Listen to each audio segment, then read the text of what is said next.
वफादारी की सी कि मैं ते टुर जाना पर मेरी माँ की कोई हिफाजत करेगा, मेरी माँ के नाल कोई रहेगा, मेरी माँ की कोई देखभाल करेगा।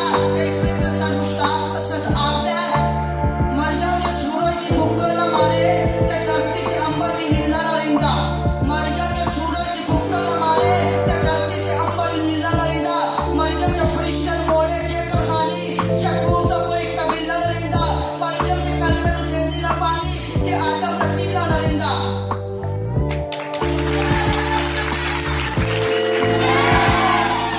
अज असीं उस बेटे दा जन्म दिन मना रहे हां कि जिस बेटे नूं जन्म दित्ती मां मुकद्दसा सी जिस मां ने जन्म दे के साडी नजात दी रहाई कीती।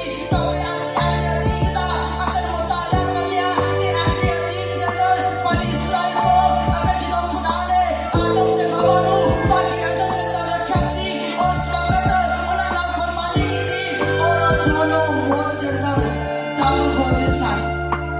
अगर अज धरती दे उत्ते खुदा दा बेटा ना आंदा, अगर खुदा दा कलमा ना आंदा ते अज भी असीं सारे मौत दे अंदर कैसा ऐसे ते मुकद्दस पौलुस रसूल बयान करदा है कि जेड़े खुदा दे बेटे ते ईमान रखदे ने, जेड़े खुदा दे बेटे नूं तस्लीम करदे ने, जेड़े खुदा दे बेटे नूं कबूल करदे ने, उन्हां नूं किसी चीज़ दा डर नहीं। क्योंकि जिस तरह मसीही ईमान च जाणगे उसे तरह वो मसीही ईमान दे उत्ते आखर नूं जाग लैणगे।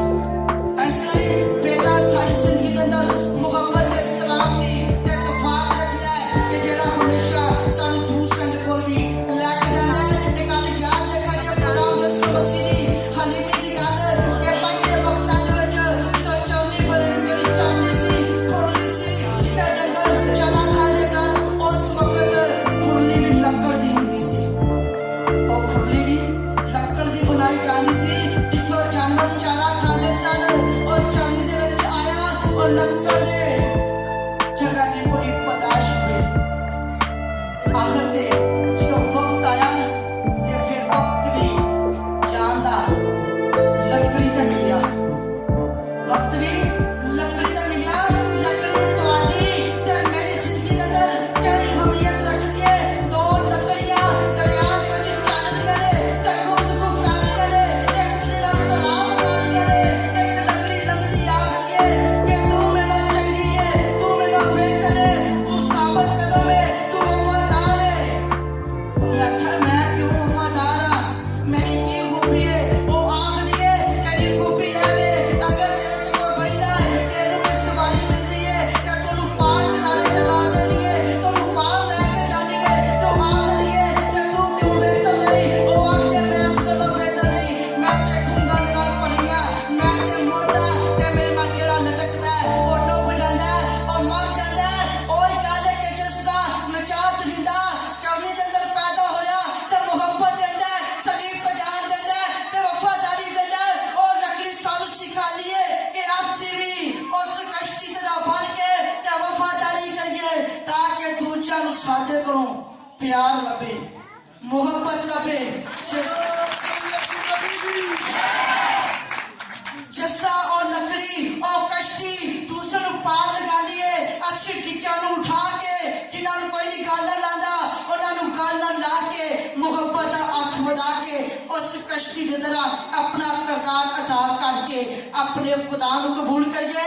अगर साडी जिंदगी दे अंदर मुहब्बत नहीं ते बेटा साडी जिंदगी दे अंदर पैदा नहीं होया, अगर बेटा पैदा नहीं होया ते साडा मसीह ते ईमान ही होना बेफायदा है। क्योंकि मुहब्बत दा बानी है, मुहब्बत करन वाला है ते जेड़ा मुहब्बत करे मुहब्बत मंगदा है, जेड़ा मुहब्बत करे मुहब्बत मंगदा है। फर्ज कीता मैं तुहानू सलाम करना, मैनूं सलाम का जवाब नहीं मिलता कि मैनूं बुरा लगेगा।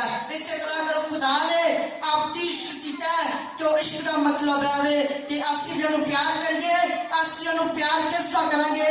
असीं एक दूजे दे नाल प्यार करके वड्डियां दा एहतराम करके फिर खुदा नूं कबूल करने आ, फिर खुदा नूं अपनी जिंदगी दे अंदर उतारने आ।